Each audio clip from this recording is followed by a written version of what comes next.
Hi, I'm GUO CHENG GUANG, 11 level Primary 6 from YUMIN Primary School. In this lesson, we'll continue with Techniques of Definite Integral, Chapter 2, Special Functions. So for this Chapter 2 in the Special Functions, we have already learned two of the special functions, and that is the gamma function and the beta function. So I'll just write down what these functions are like. So gamma function, we have p plus 1, and then you integrate from 0 to infinity. Then you have x to the power of p and then e to the power of negative x dx. So this is the gamma function. Then we also have the beta function. So the beta function, we have two parameters. We can just call them m and n. Then this is integrated from 0 to 1. And this is x to the power of m minus 1. Here is bracket 1 minus x to the power of n minus 1. Like this. These are the two functions. And they also have their relationship and they can convert into each other. Okay, so let's see. Right now, we have this question, and I'll first write out their relationship.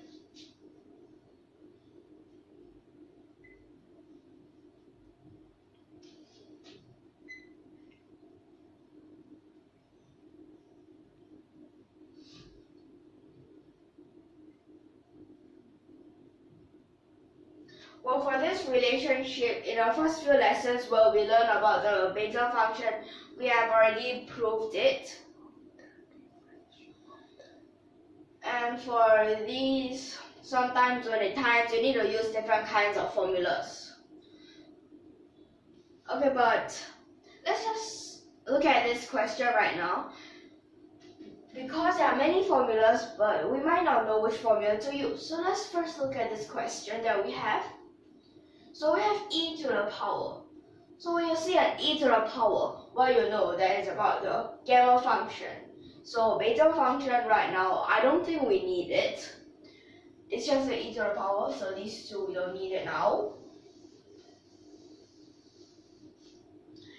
And then that means we need to try to change it into this kind of form. So let's see. Now this would be equal to, so integrate from 0 to infinity. Then because we want only x to the power of p, so we'll change this into x to the power of 5 over 2. Like this. Then next, that is the e to the power of negative x, then times. So cosine x, because we cannot straight away put it inside, well, that's wrong. If we just put it with anything else, that's also not right. But when you see the e, it reminds you of the Euler's formula. So about this Euler's formula, we can write out that cosine x, this is equal to e to the power of ix plus e to the power of negative ix. Then this over 2. Okay, so this is how you get it from the Euler's formula. Okay, so that means we'll change it into that form.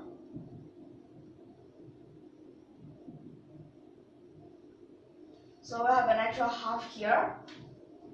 Then here's a dx. Then this would be equal to, so let's see about this. We can just separate them first.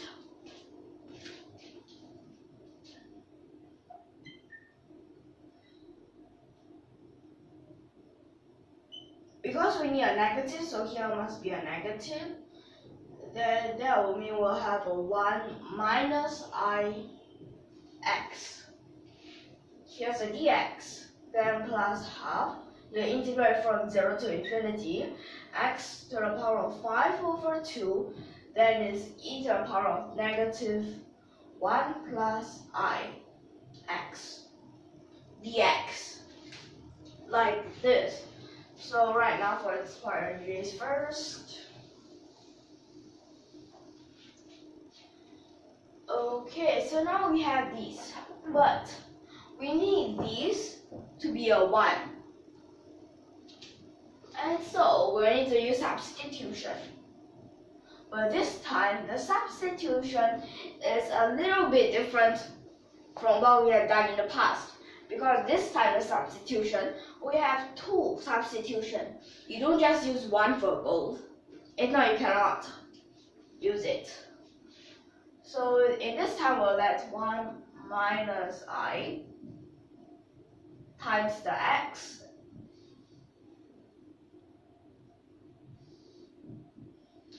equal to, let's just say for example u. Okay, then that means x will be equal to u over 1 minus I. And also I is actually just a square root, negative 1. So that means when you differentiate it, it's just like a constant. So next, we need to know the range for u. That is 0 all the way to infinity. So this is for the first term, you let it like this. Then next is the second term. But the second term is a 1 plus I. Then you can let this be a v.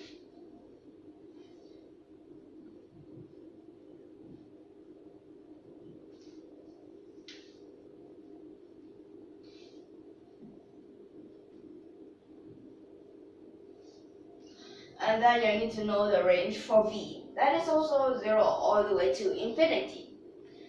Okay, like this. Then after that,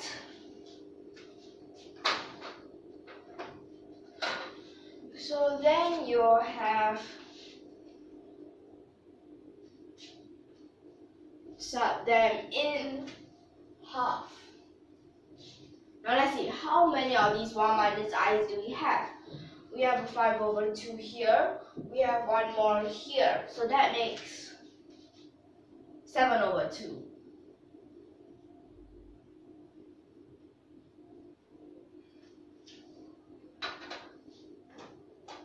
So that means this is to the power of 7 over 2.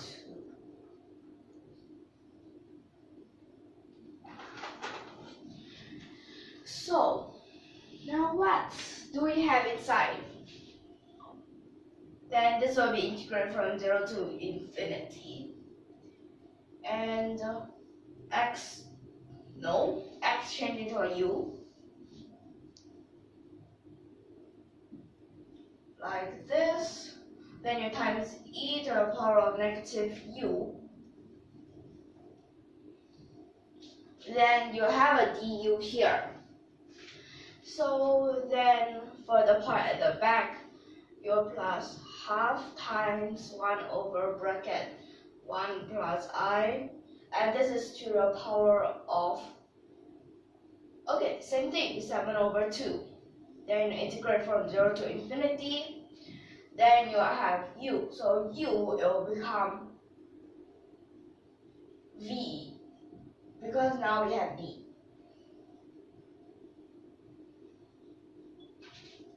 Like this. Then, so for these parts, these two, they will both become gamma 7 over 2. So we can take that out, and also together with a half.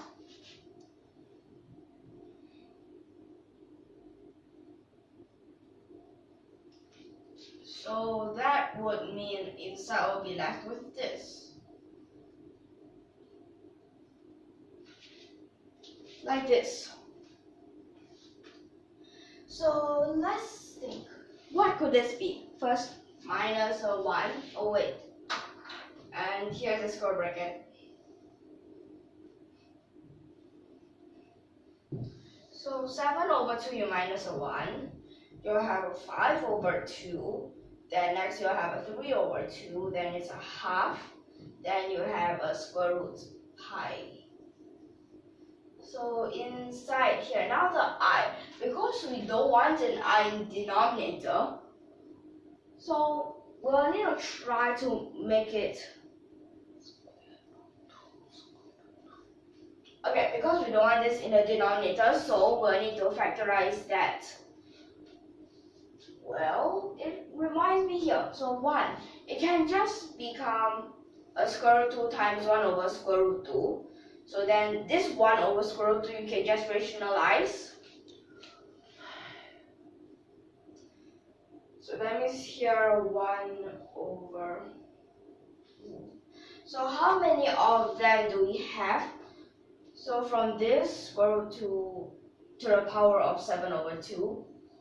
And from this part also square root 2 to the power of 7 over 2.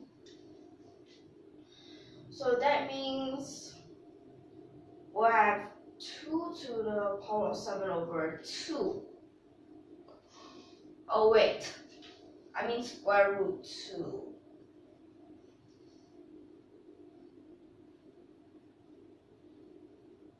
There.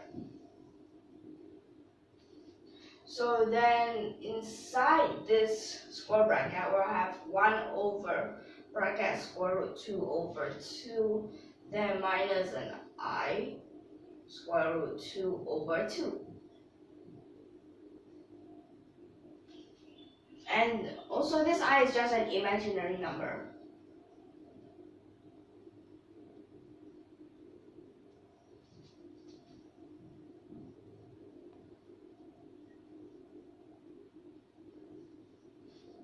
So it becomes like this. Then these we can try to combine them. So we have 4 of them right now here. That means we have a 16, and here 4 of them comes. So that means, okay, 4 over 2. So yeah, there's another 2. So that means there is 2 to the power of 5. So there's a 32 times this square root 2 to the power of 3 over 2. So that means this would be, okay, this square root, that is a half, times it in here. So it's a 3 over 4. Then inside this square bracket, so let's see, square root 2 over 2. With these i's, well, you can think about the Euler's formula. When you think about that Euler's formula, this is just cosine and sine. So that means 1 over, so inside here, we have a cosine pi over 4, then minus I sine pi over 4. And this is 7 over 2 plus 1 over. Okay, so these things, just like this.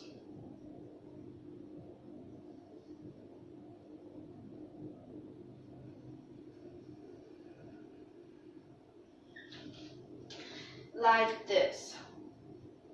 But wait a second, isn't this just the Euler's formula that we can use? Yes, of course. It is the Euler's formula.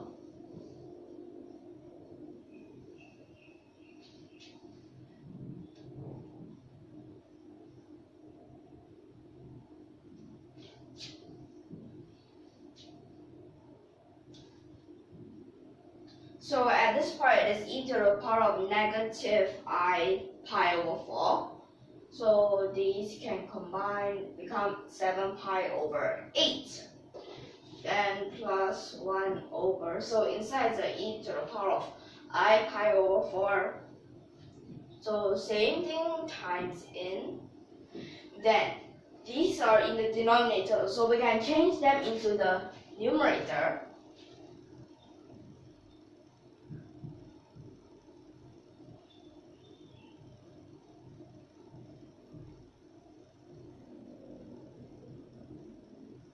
Like this.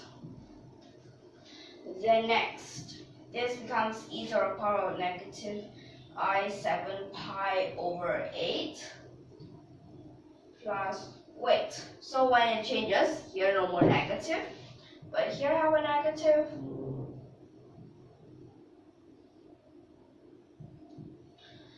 Then next,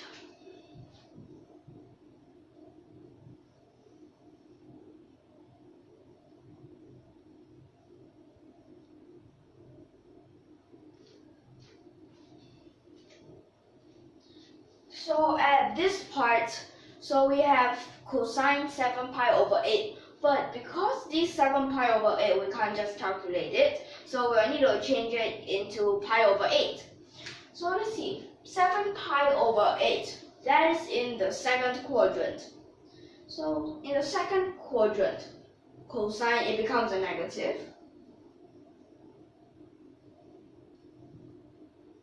Then plus the I sign. Well, second quadrant is meant for sine and cosecant, so it's still a plus.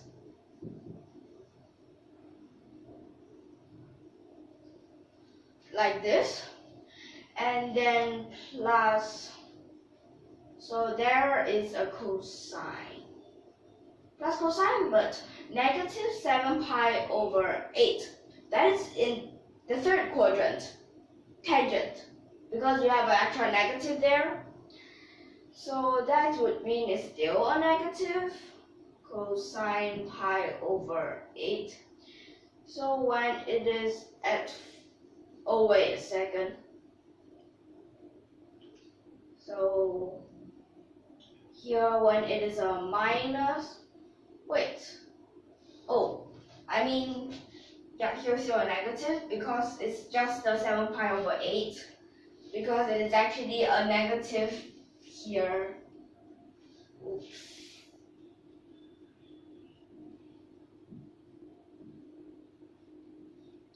So it becomes like this because second quadrant is just still a positive, but because it's a negative at the front already. So these two will cancel out, and these two would combine. So that means you'll eliminate one of these twos, and you have an extra negative.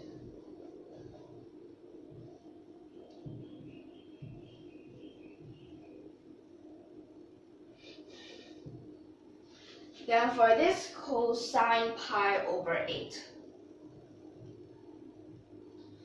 Because for this cosine pi over 8, we also can't just straight away solve that. So we'll have to use a half angle formula. It comes from this double, because they're actually the same. So it is cosine 2 theta. This is equal to 2 cosine square theta minus 1. So that means move this. Cosine theta is equal to square root cosine 2 theta minus 1 plus 1, I mean, then over 2, like this. So that means we also can change this, and it will become cosine pi over 4. Yeah.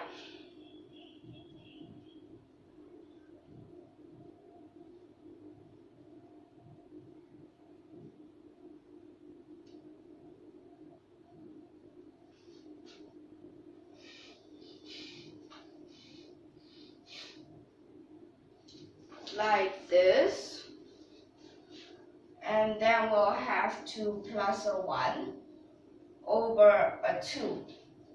So cosine pi over 4, that is the square root 2 over 2.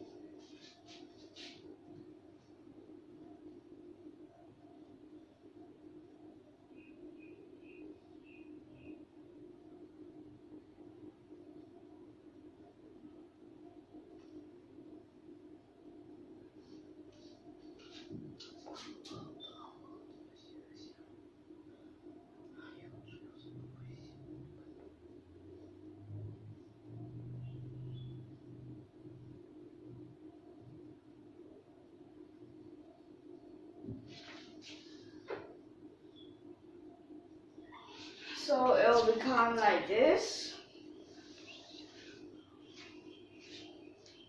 Then next add this part.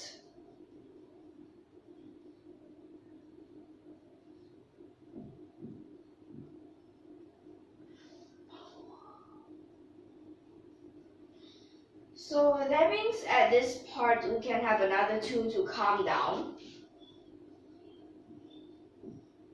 So here we'll have another 2. Then at this part, a 2 can go out, and here square root 2 goes out, becomes a 4th root 2.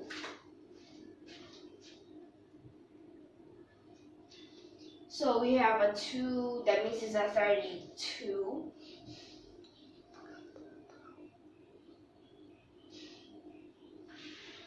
So like this is 32. So an extra 4th root, that means this will just become square root. Because it is a to the power of 2 over 4, that makes a half, that is a square root. So then we'll have square root.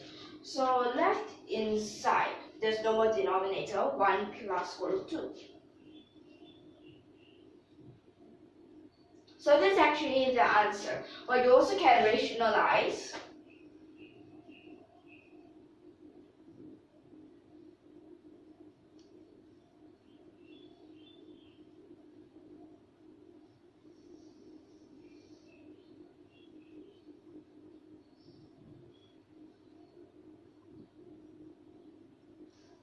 Like this. So this is what you should get in the end. Okay, so actually this question, it is quite simple if you understand it, and it might look complicated, but it's actually quite simple. Okay, so for this question, we have used quite a lot of these methods, like we have used the Euler's formula, that is very important. We have used the half angle formula, that is also quite important, substitution, separation, and most importantly, our gamma function. But in this question, we didn't use a beta function. Well, this is just like a revision question about our gamma function.